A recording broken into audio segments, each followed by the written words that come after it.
आदाब नाज़रीन, तेलंगाना एक्सप्रेस में आपका इस्तकबाल है। मैं हूं हसन इरफान। सबसे पहले की नजर आज की हम सुर्खियों पर।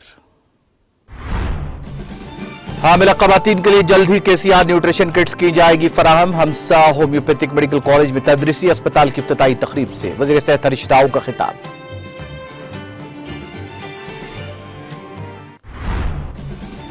वज़ीर आला केसीआर की जद्दोजहद से वनपर्ती बेमिसाल तरक्की की सिमत गामजन। वनपर्ती में मुख्तलिफ तरक्याती कामों में शिरकत के बाद रियासती वजीर निरंजन रेड्डी का खिताब।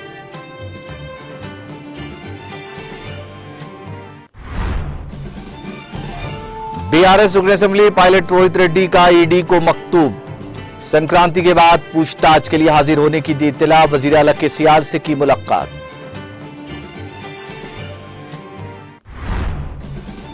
इंटरमीडिएट के सालाना इम्तिहानात के शेड्यूल का ऐलान। 15 मार्च से 4 अप्रैल तक होंगे इम्तिहानात।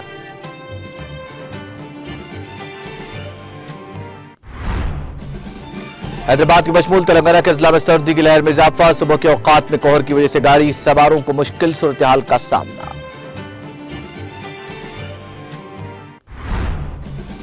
चीन के मामले में हिंदुस्तानी फौज मजबूत मगर हुकूमत है कमजोर। पार्लियामेंट में मुबाहिस करवाने असदुद्दीन ओवैसी ने किया मरकज से मुतालबा।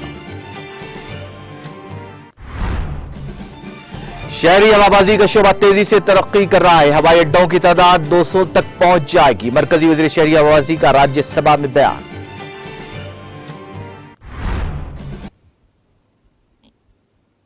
और अब खबरें तफसील से। वज़ीर सेहत हरीश राव ने ऐलान किया कि हामिला खवातीन की सेहत को मद्देनजर रखते हुए तेलंगाना हुकूमत जल्द ही हामिला खवातीन को केसीआर न्यूट्रिशन किट फराहम करेगी। उन्होंने कहा कि अगर हामिला खवातीन सेहतमंद होंगी तभी वो सेहतमंद बच्चों को जन्म देंगी और इस तरह एक सेहतमंद तेलंगाना की तामीर हो सकती है। रियासती वजीर हरीश राव सिद्दीपेट जिले के मुलुक देहात में हमसा होम्योपैथिक मेडिकल कॉलेज में 75 बिस्तरों पर मुश्तमिल तदरीसी अस्पताल का इफ्तिताह अंजाम देने के बाद खिताब कर रहे थे। उन्होंने कहा कि वो मुल्क के हमसा होम्यो मेडिकल कॉलेज में 75 बिस्तरों का टीचिंग अस्पताल शुरू करने पर बहुत खुशी महसूस कर रहे हैं। उन्होंने कहा कि आयुष का मुस्तकबिल अच्छा है और बदलते हालात के पेश नजर रिवायती अद्वियात की अहमियत दिन ब दिन बढ़ती जा रही है। आयुर्वेद, योगा, नेचुरोपैथी, यूनानी, सिद्धा, होम्योपैथी। उन्होंने कहा कि तेलंगाना में सभी को तिब्बी सहूलियात फराहम करने के लिए केसीआर के ख्यालात के मुताबिक बस्ती गांव क्लिनिक शुरू किए गए हैं। उन्होंने देही डिस्पेंसरियों में आयुष डॉक्टरों को भर्ती करने का भी वादा किया। उन्होंने कहा कि मरकजी हुकूमत को भी इस तजवीज पर अमल करना चाहिए। हरीश राव ने कहा कि इस सिलसिले में मरकजी आयुष सेक्रेटरी राजेश को एक कोटेशन भी भेजा गया है। उन्होंने कहा कि 6 करोड़ की लागत से नेचर क्यूर अस्पताल को तरक्की दी जा रही है। हरीश राव ने कहा कि सिद्दीपेट की तरह विकाराबाद और जयशंकर भोपालपल्ली में भी 50 बिस्तरों पर मुश्तमिल आयुष क्लिनिक कायम किए जाएंगे। उन्होंने कहा कि रियासत में 834 आयुष डिस्पेंसरीज, 5 कॉलेजेस और 4 रिसर्च अस्पताल मौजूद हैं जो हर तरह की बीमारियों का इलाज फराहम करते हैं।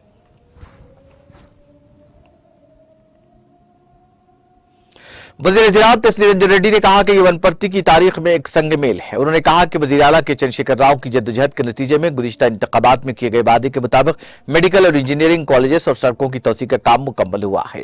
रियासती वज़ीर निरंजन रेड्डी ने रियासती वज़रा सबिता इंदर रेड्डी, गंगुला कमलाकर, मल्ला रेड्डी और रुकन पार्लियामान पीरामू के हमरा वनपर्ती मुस्तकिल में गवर्नमेंट JNTTU इंजीनियरिंग कॉलेज और हॉस्टल के तामीरी कामों का संग बुनियाद रखा और ITI कॉलेज और गर्ल्स BC गुरुकुल कॉलेज जरई का इफ्तिताह अंजाम दिया। इस मौके पर खिताब करते हुए निरंजन रेड्डी ने कहा कि तेलंगाना मुल्क की वाहिद रियासत है जहां 1030 गुरुकुल स्कूल है।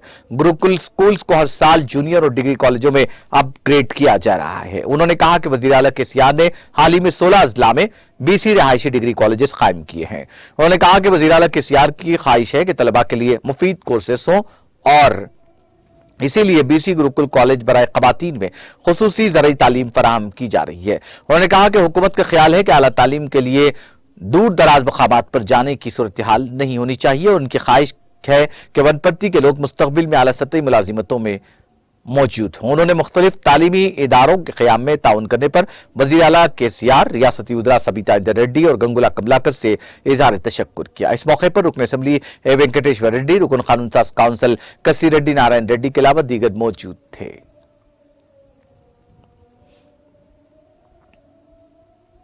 सदर कुलीन मजलिस इत्तेहाद अल मुस्लिमीन और रुकन पार्लियामान हैदराबाद बैरिस्टर असदुद्दीन ओवैसी ने कहा कि चीन के मामले में हमारी फौज बहादुर है मगर हमारी हुकूमत कमजोर है।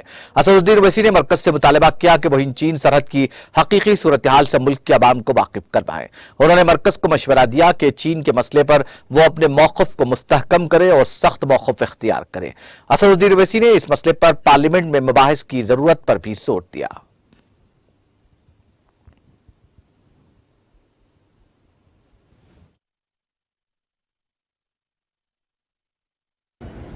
आधा झूठ बोलते हैं, मिसलीडिंग फैक्ट्स कहते हैं और अंग्रेजी में जो कहते हैं ना कि अम्यूजिंग डिस्ट्रैक्शंस। तो हमारी फौज स्ट्रांग है, बहादुर है, मगर हमारी सरकार बड़ी कमजोर है चीन के मामले में। और पार्लियामेंट डिबेट क्यों नहीं करना चाहते आप? इतना बड़ा मसला है हमारा, और फिर हमारा जो ट्रेड बढ़ रहा है, इम्बैलेंस ट्रेड चीन से बढ़ रहा है, तो मोदी सरकार ने कहा कि हम टिकटॉक को बैन कर दें। क्या मजाक है? इस साल 2022 में $65 बिलियन का इंपोर्ट हुआ है चीन से। तो चीन का नाम ही लेना चाहती मोदी सरकार। पार्लियामेंट में डिबेट कराने से क्यों घबरा रहे हैं आप? हम गवर्नमेंट से इस बात का डिमांड कर रहे हैं कि आप डिबेट करवाइए। अगर आप इन कैमरा कराना चाहते हैं, मीडिया रिपोर्ट ना करें, वो भी रूल्स पे प्रोविजन है, करवाइए। अगर वो भी नहीं करना है तो कम से कम अपोजिशन लीडर्स को बुलाइए, ऑल पार्टी मीटिंग बुलाकर सुनिए हमको क्या कहना है, और सरकार बताए कि चीन से जो खतरा है हमको, जो आए दिन हमारी जमीन चीन छीन रहा है, उस पर वो क्या बोलेंगे? सच्चाई क्यों नहीं बयान कर रहे? सच्चाई का एक्सेप्ट क्यों नहीं कर रहे आप? लेके बैठा है ना डेप्सांग और डेमचाक में 1000 स्क्वायर किलोमीटर, डेप्सांग और डेमचाक में पीएलए चीन की फौज बैठी हुई है। सैटेलाइट फोटोज है, इमेजरीज है। वो क्या बोल रहे हैं? क्यों बोल रहे हैं? आप वो तो बैठा हुआ है। जहां से हमने उनसे बातचीत करके डिसएंगेजमेंट जो बोलते हैं, हमने बफर जोन क्यों क्रिएट किया भैया? वहां पर क्यों किया? बफर जोन क्यों क्रिएट किया हमने? हम जिस जगह पर हमारी फौज पेट्रोलिंग करती है उस जगह पेट्रोलिंग नहीं कर पा रहे हम लोग, क्योंकि आपने फिर बफर जोन क्रिएट कर दिया। बिल्कुल गलत कह रहे हैं, मिसलीडिंग स्टेटमेंट है उनका। आप सिर्फ चीन के ताल्लुक से स्ट्रांग हो जाइए। आप स्ट्रांग क्यों नहीं होते? 8 साल से आपकी सरकार है। क्या आप इस गवर्नमेंट ने गलवान के वक्त इस देश को झूठ बोला? नहीं बोला कि ना कोई घुसा है ना कोई घुसेगा। तो फिर 15 राउंड जो पीएलए से बातचीत किस लिए हुई? फिर हमने जो डिसएंगेजमेंट कहां से किया जब घुसे नहीं तो वहां पर? ये अरुणाचल प्रदेश में क्लैश क्यों हुआ? फिर ये यहाँ पर आपके उसी डोकलाम पे जो ब्रिज बन रहा है, क्या सिलीगुड़ी कॉरिडोर को फ्यूचर में खतरा नहीं है? महीने में 2-2 मरतबा फेस ऑफ हो रहे हैं अरुणाचल प्रदेश में चीन की आर्मी के साथ। आप पार्लियामेंट में डिबेट क्यों नहीं करवाना चाहते? डिबेट करवाइए पार्लियामेंट में, हम अपनी बात रखेंगे। आप आकर पूछते हम आपको बोलते हैं, वो आपको बोल रहे हैं, डिबेट कराइए ना पार्लियामेंट में। पूरा अपोजिशन यूनाइटेडली डिमांड कर रहा है गवर्नमेंट से कि आप डिबेट करवाइए। आधा झूठ बोलते हैं, मिसलीडिंग फैक्ट्स कहते हैं और अंग्रेजी में जो कहते हैं ना कि अम्यूजिंग डिस्ट्रैक्शंस। तो हमारी फौज स्ट्रांग है, बहादुर है, मगर हमारी सरकार बड़ी कमजोर है चीन के मामले में। और पार्लियामेंट डिबेट क्यों नहीं करना चाहते आप? इतना बड़ा मसला है हमारा, और फिर हमारा जो ट्रेड बढ़ रहा है, इम्बैलेंस ट्रेड चीन से बढ़ रहा है, तो मोदी सरकार ने कहा कि हम टिकटॉक को बैन कर दें। क्या मजाक है? इस साल 2022 में $65 बिलियन का इंपोर्ट हुआ है चीन से। तो चीन का नाम ही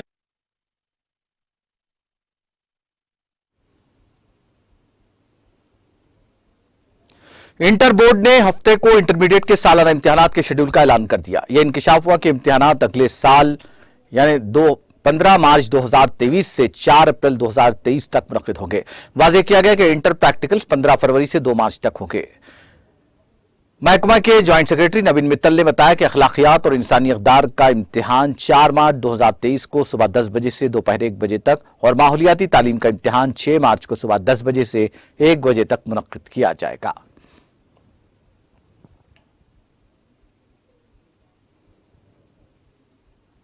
तेलंगाना के आबकारी अहदेदारों ने ओडिशा में शराब बनाने वाली डिस्टिलरी पर छापा मारते हुए वहां से बड़ी मकदार में गैर कानूनी शराब जब्त की।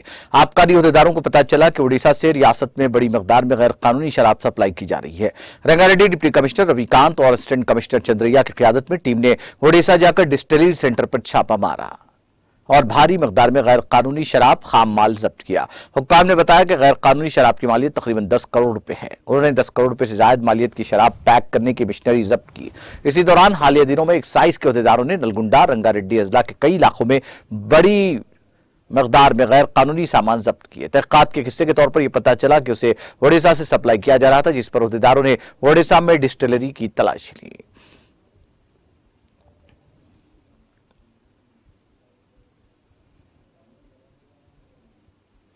तेलंगाना की हुकूमत जमात बीआरएस के अरकान असेंबली को खरीदने की कोशिश के मामले की शिकायत कुरिंदा रुकन असेंबली पायलट रोहित रेड्डी ने एनफोर्समेंट डायरेक्टोरेट को मुतल्ला किया कि वो आज पूछताछ के लिए दस्तयाब नहीं होंगे क्योंकि वो अय्यप्पा के लिबास में है। इस खुसूस में उन्होंने एक मकतूब मरकजी एजेंसी को रवाना किया। यह मकतूब उन्होंने वज़ीर आला के चंद्रशेखर राव से उनके कैंप ऑफिस प्रगति भवन में मुलाकात के बाद रवाना किया। कबल ईडी ने मंशियात मामले में पायलट रोहित रेड्डी को नोटिस जारी करते हुए पूछताछ के लिए हाजिर होने की हिदायत दी थी। यह नोटिस उनके साथ साथ अदाकारा कुलप्रीत सिंह को भी जारी की गई। एजेंसी गुज़िश्ता 4 साल से इस मामले की जांच कर रही है। यह मंशियात का मामला 2017 में तेलंगाना के महकमा आबकारी और नशाबंदी की जानिब से सामने लाया गया था। मौजूदा मामला ईडी की जानिब से दर्ज किया गया क्योंकि मुख्तलिफ जराए से मंशियात की स्मगलिंग के मामले में रकम का भी जाविया इसमें शामिल होने का मरकजी एजेंसी को पता चला। पायलट रोहित रेड्डी ने वज़ीर आला से मुलाकात के बाद ईडी को बताया कि वह आज की पूछताछ में शरीक नहीं होंगे। रोहित रेड्डी ने ईडी की जानिब से इस मामले में पूछताछ के लिए उन्हें मुख्तसर नोटिस देने पर भी एतराज किया। उन्होंने अपने पीए श्रावण के जरिए ईडी के दफ्तर को एक मकतूब भेजा जिसमें कहा गया कि वो संक्रांति के बाद पूछताछ के लिए आएंगे क्योंकि वो अय्यप्पा श्रद्धालु हैं।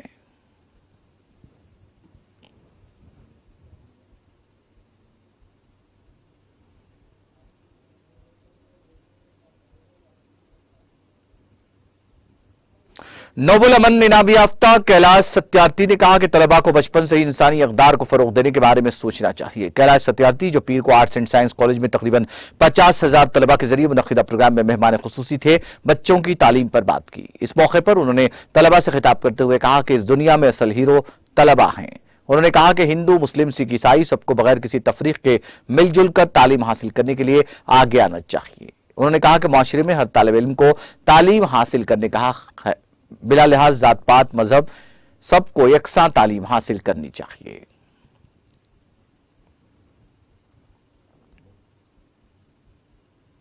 रुकन असेंबली जाफर हुसैन मिराज ने बल्दी बरखी आबरसानी के अहदेदारों के साथ नामपल्ली हल्के में तरक्याती सरगर्मियों का मुआयना किया। सदर मजलिस बैरिस्टर असदुद्दीन ओवैसी की हिदायत पर रुकन असेंबली जाफर हुसैन मिराज ने GHMC, CGM, GM, HM, WSSB, deputy commissioner आबपाशी, प्रोजेक्ट्स और मेंटेनेंस जीएम के साथ जारी तरक्याती सरगर्मियों का मुआयना किया और जायजा लिया। 290 करोड़ सीवरेज को दोबारा बनाने और मजबूत करने वाली एजेंसी को काम में तेजी से लाने की हिदायत दी। इस मौके पर मोहम्मद मूसा, आसिफ नगर नुमाइंदा कॉर्पोरेटर, ख्वाजा मोइनुद्दीन, साबिक नुमाइंदा कॉर्पोरेटर आसिफ नगर, मोहम्मद वसीम, साबिक नुमाइंदा कॉर्पोरेटर विजयनगर और दीगर मौजूद थे।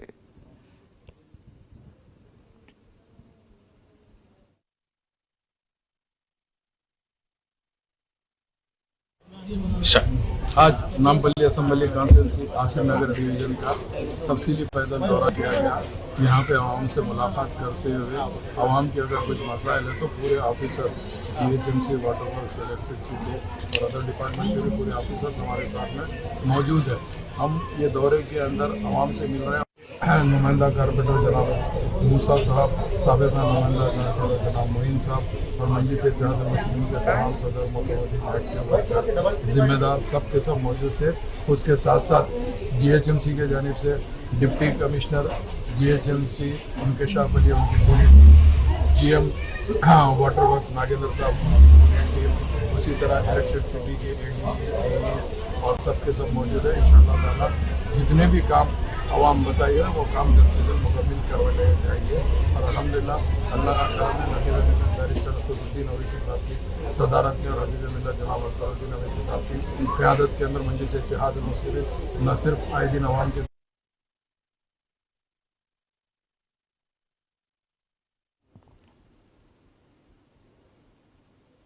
वरंगल में ट्रैफिक पुलिस की जानिब से ऑटो और एम्बुलेंस ड्राइवर्स को ट्रैफिक बेदारी प्रोग्राम का इनेकाद अमल में आया। इस मौके पर वरंगल ट्रैफिक इंस्पेक्टर बाबूलाल ने एमजीएम और पोचम्मा मैदान के लिए ऑपरेशन रूप के तहत मुनक्किदा ट्रैफिक बेदारी प्रोग्राम से खिताब करते हुए ऑटो और एम्बुलेंस के ड्राइवर्स पर जोर दिया कि अपनी गाड़ियों को मुनज़्ज़म अंदाज में पार्क करें, मुसाफिरों को सवार करते हुए कैरिज वे का ख्याल रखें ताकि ट्रैफिक में रुकावट न हो सके।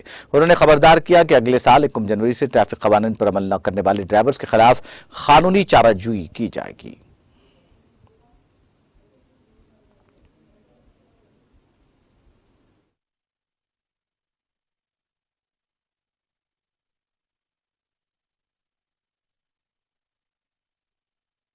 అంటే రోడ్డు కట్టకుండా ఏదైనా సరే అడ్డంగా ఉండే ట్రాఫిక్ అంతరాయం కలిగించే ఏదైనా ఏది స్ట్రక్చర్ కావచ్చు, చెట్లు కావచ్చు, లేదంటే ఏది లేబర్ అడ్డాలు కావచ్చు, లేదంటే ఆటో అడ్డాలు కావచ్చు, వాటిని మార్చమంటున్నాం. మిమ్మల్ని మీరు తోలేది ఆటోనే, మీ జీవన విధానం కూడా దాని మీదనే, మీరు బతకాల్సింది కూడా దాని మీదనే. కానీ చేంజెస్ రావాలి.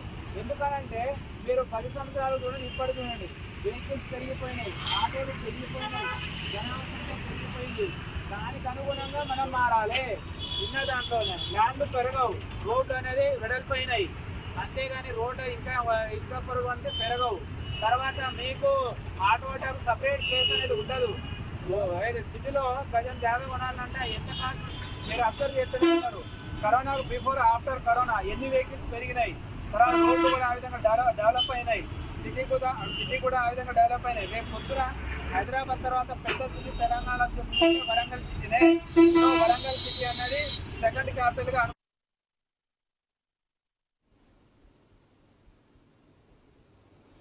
पुराने शहर के ललिताबाग में एक नौजवान के कत्ल की वारदात पेश आई। ईदी बाजार जहरा बीग की दरगाह के करीब अनस नामी एक नौजवान यहां वाक़े मजलिस के दफ्तर में बैठा हुआ था कि नामालूम अफराद ने उस पर मोहलिक हथियारों से हमला कर दिया, जिसके नतीजे में वो शदीद जख्मी हो गया और दवाखाना मुंतकिली के दौरान वो जख्मों से जानबर न हो सका। पुलिस इस वाक़े की तहक़ीक़ात कर रही है।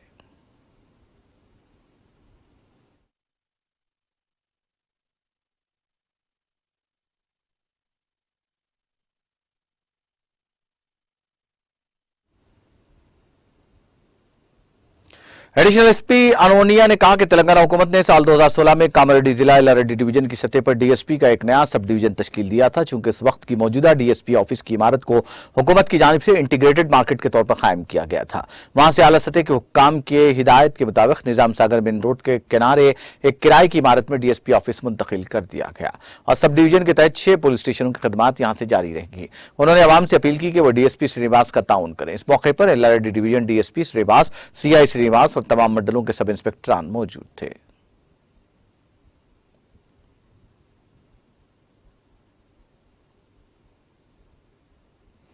हुकूमत की जानिब से मजदूर तबका अफराद के मसाइल और उनकी फलाह बहबूद के लिए मरकजी और रियासती हुकूमतें लेबर डिपार्टमेंट के जरिए एक फलाही स्कीमात जारी करती हैं। तफसीलात के मुताबिक जिला निर्मल भैंसा डिवीजन के महकमा लेबर डिपार्टमेंट का बुरा हाल है कि मुकामी मजदूर अपने मसाइल को लेकर दफ्तर पहुंचते हैं तो वह ना ही लेबर ऑफिसर मौजूद रहता है और ना ही दफ्तर के कोई जिम्मेदार अफराद मौजूद रहते हैं। भैंसा लेबर ऑफिस में खिदमात अंजाम दे रहे लेबर ऑफिसर को मंचिरियाल तबादला करने के बाद भैंसा सब लेबर ऑफिसर की जगह खाली रहने की वजह से निर्मल और आदिलाबाद के लेबर ऑफिसर को जायद जिम्मेदारी सौंपी गई, जबकि इंचार्ज लेबर ऑफिसर न कभी भैंसा आए और न ही अपनी खिदमात अंजाम दी। इस दफ्तर में मौजूद डाटा एंट्री ऑपरेटर ही ऑफिस के तमाम काम को अंजाम देता है और मजदूरों के लेबर कार्ड जारी करने के लिए जायद रकम वसूल करते हुए लेबर कार्ड जारी करवाता है। मुकामी पेंटर यूनियन के सदर शेख लतीफ ने मीडिया से बात करते हुए कहा कि उनके एक साथी का ना मिलने पर अपने ही मकान में फांसी लगाकर खुदकुशी और उसके पास लेबर कार्ड मौजूद रहने पर उसके अफराद खानदान को नॉमिनी के तौर पर हुकूमत की जानिब से दी जाने वाली मजदूर तबके की तमाम फवायद उनके अफराद खानदान को दिलाने के लिए वो भैंसा लेबर ऑफिस पहुंचे, लेकिन दफ्तर को ताला लगा देखकर परेशान होकर अमला और आला अहदेदारों से फोन पर रब्त पैदा करने की कोशिश की मगर राब्ता न हो पाया। मुकामी मजदूर यूनियन के सदर शेख लतीफ ने जिला इंतजामिया और जिला कलेक्टर मुशर्रफ अली फारूकी से दरख्वास्त की कि वो भैंसा लेबर डिपार्टमेंट और उनके अमले पर खुसूसी तवज्जो मरकूज करते हुए जल्द से जल्द कार्रवाई करें। जिले महबूबनगर में पेश आए सड़क हादसे में 10 अफराद जख्मी हो गए। यह हादसा जिले के माधुरी रेड्डी पली राजेनगर में हैदराबाद बेंगलुरु शाहरापुर उस वक्त पेश आया जब 7 गाड़ियों का एक दूसरे से तसादुम हो गया। जराये के मुताबिक डीसीएम वैन के ड्राइवर, जिसने मरम्मत की जाने वाले पुल पर इंतबाही बोर्ड को नहीं देखा, अचानक ब्रेक लगा दिया, जिसके सबब प्राइवेट ट्रैवल की बस के साथ साथ वैन और दीगर जुमला 7 गाड़ियां इस वैन से मुतसादुम हो गई। जराये के मुताबिक 10 अफराद इस हादसे में जख्मी हो गए, जिनको इलाज के लिए करीबी अस्पताल मुंतकिल कर दिया गया। बताया जाता है कि तेज रफ्तारी हादसे का सबब है। पुलिस ने इस सिलसिले में एक मामला दर्ज करके तहकीकात शुरू कर दी।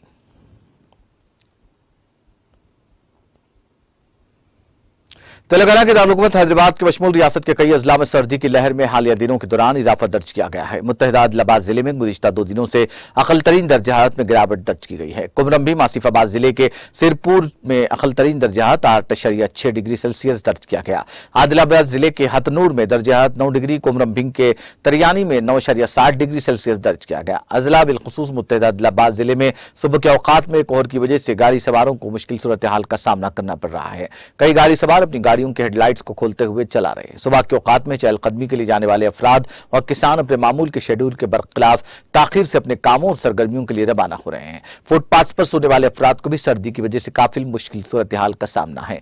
लोग सर्दी से बचने के लिए गर्म कपड़ों जैसे गर्म लिहाफों और स्वेटर का इस्तेमाल कर रहे हैं, तो कई अफराद शाम होते ही आग तापने का काम कर रहे हैं। सर्दी से बच्चे और मुअम्मरीन शदीद मुतासिर है। सुबह की अव्वलीन सातों से ही सर्द हवाएं चल रही हैं। अस्पतालों में मरीजों का हुजूम है। नजला, खांसी, जुकाम और बुखार में कई अफराद मुब्तला हैं। आदिलाबाद में गर्म मलबूसात की खरीदो फरोख्त में जबरदस्त इजाफा हो गया है। अवाम स्वेटर्स, टोपियों और मफलर्स का इस्तेमाल कर रहे हैं। सुबह में 9 बजे तक भी सर्दी की लहर देखी जा रही है और शाम में 4 बजे से दोबारा सर्दी की लहर हो रही है। साथ ही कोहर के सबब रास्ता भी साफ दिखाई नहीं दे रहा है। आदिलाबाद के जिनसी इलाकों और जंगलात से मुतसिल आबादियों में सर्दी की शदीद लहर देखी जा रही है। आदिलाबाद के देहातियों ने कहा कि गुज़िश्ता 2 साल के मुकाबले इस मर्तबा सर्दी की लहर में इजाफा हुआ है।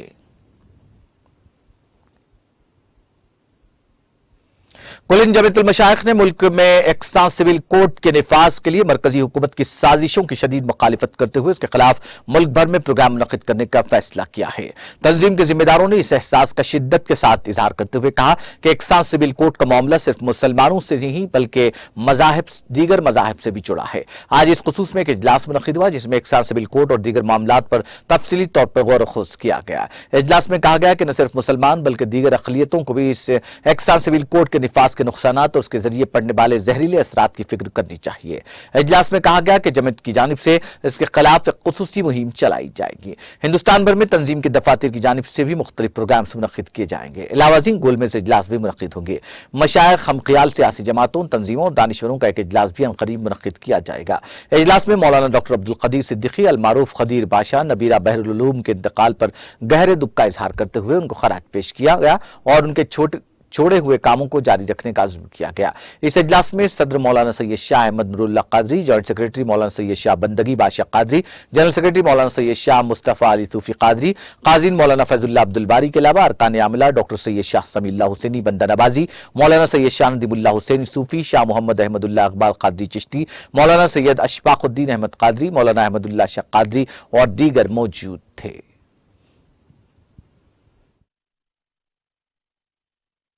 ये कुलिन जमीयतुल मशाइख का यूनिफॉर्म सिविल कोड पे पहला इजलास है हमारा और ये एग्जीक्यूटिव बॉडी की मीटिंग है हमारी। वैसे भी आज कोरम पूरा फुल नहीं हुआ, इंशाल्लाह उस नेक्स्ट मीटिंग में और इस पे रोशनी डाली जाएगी। हमारा ख्याल ये है कि 1937 में जो वक्फ एक्ट था, वो जो शरिया एक्ट था, वो शरिया एक्ट पे के थ्रू ही पर्सनल यूनिफॉर्म सिविल कोड का कुछ अहिया हो सकता, अदर वरना यूनिफॉर्म सिविल कोड से मतलब ये है कि ये यूनिफॉर्म सिविल कोड सारे मज़ाहिब पे अटैक करने वाला है। यानी माइनॉरिटीज में जो क्रिश्चियंस है, जो सिख है और दूसरे जो जूस है, यहूदी है, इन लोगों पे सब पे जो है ना ये uniform civil code attack, uniform civil code का जो है असर होगा। तो सिर्फ हम मुसलमानों को इसका असर नहीं होगा बल्कि सब पे इसका असर होगा। तो सिर्फ मुसलमानों को सिर्फ इसके स्क्रीन पे लाया जा रहा। तो हमारे कोशिश ये रहेंगी कि हमारे कुलिन जमीयतुल मशाइख के तेलंगाना के अलावा सारे हिंदुस्तान में हमारे ऑफिसेस हैं कुलिन जमीयतुल मशाइख, ये जी ब्रांचेस है। ये सिर्फ अलहिंद यानी पूरी कुलिन जमीयतुल मशाइख होने की वजह से हम सारे अपने ब्रांचेस में बैठ के लोगों को उनको अवेयरनेस ला के हर मजहब के लोगों में जो है ना इंशाल्लाह कोशिश करेंगे कि इसका यूनिफॉर्म सिविल कोड से आपको क्या फायदा है या क्या नुकसान है, इसका अवेयरनेस देंगे इंशाल्लाह।